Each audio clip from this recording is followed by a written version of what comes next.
This has certainly been a hot topic of recent, and I want to discuss this idea of simple ideas that you can do to rediscover joy at work. Hey, it's Scott Beebe with Business on Purpose.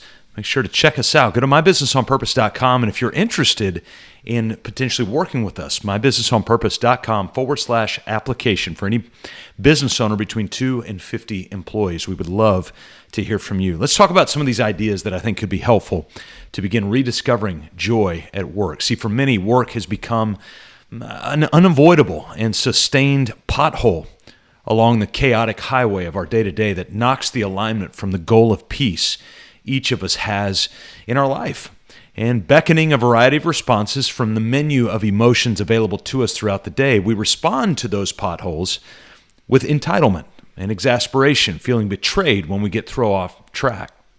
See, we want happiness when truthfully we expect this nonlinear annoyance to be the theme of our Monday through Friday. We just want to be left alone. It would serve us well to contemplate a novel concept, and that is that happiness is spasmodic, it's temporary. Joy is manufactured, it's intentional. Two psychologists, a Canadian psychologist, Philip Brickman, and an American, Donald Campbell, coined the aptly named phrase hedonic treadmill in the 1980s.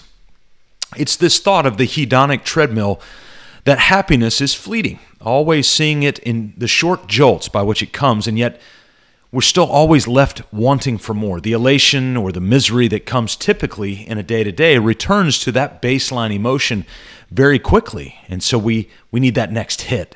The happiness we seek in our work will under-satisfy us because the treadmill of life marches on at a steady pace, forcing us to continue moving on, rarely allowing us to sit in those happy moments for very long.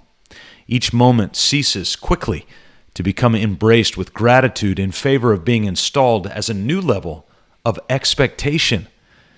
Jean-Jacques Rousseau warns us that these conveniences, or what I would say these happy moments, by becoming habitual, had almost entirely ceased to become enjoyable. Men were happy, he goes on to say, men were unhappy to lose them without being happy to possess them in the first place. So I want to read that again. These conveniences, or these happy moments, by becoming habitual, had almost entirely ceased to be enjoyable. Men were happy to lose them without being happy to ever possess them in the first place. In our work with Business on Purpose, as we work with heroic business owners, we've achieved a notable level of chaos-busting tools and coaching success, and yet a failure that we have had since we started in 2015 is building an incentive compensation structure and a coaching module that works for everybody around that idea of incentive compensation or bonuses. We have never seen more than subjectively around 10 to 15% of employees offer a sincere or a non-expected thank you for additional compensation received throughout the year. Think bonuses. Why is that? Why are team members and employees so slow to respond with gratitude when they receive that bump in pay, that excess that they supposedly weren't expecting? Well, maybe it's that the joy of possessing them was immediately rooted out by the numbness of expecting them. Employees are hoping for a hit when they get that next pay bump or that bonus, or they're lauded with that next award. But it wears quickly and returns to baseline, leaving us in need of more hits, more substance, more of something to numb the reality I feel that I cannot see, the reality I live with internally but rarely share with the outside world. Recently, we began asking a new question during our every other weekly individual check-in with team members. And it's this question: can you describe a hard moment that you experienced these past 2 weeks and how you found joy in that moment? Can you describe a hard moment in the last 2 weeks and how you found joy in that moment? See, we can focus on joy rather than happiness because it seems that joy is a choice, where happiness is a fleeting feeling. Feelings will not sustain because we rarely control them. Choices will be sustained precisely because we have the option to opt in or to opt out. There's a man named James. He was the son of an Israeli construction worker who lived in a village town between Haifa on the Mediterranean and the modern Sea of Galilee.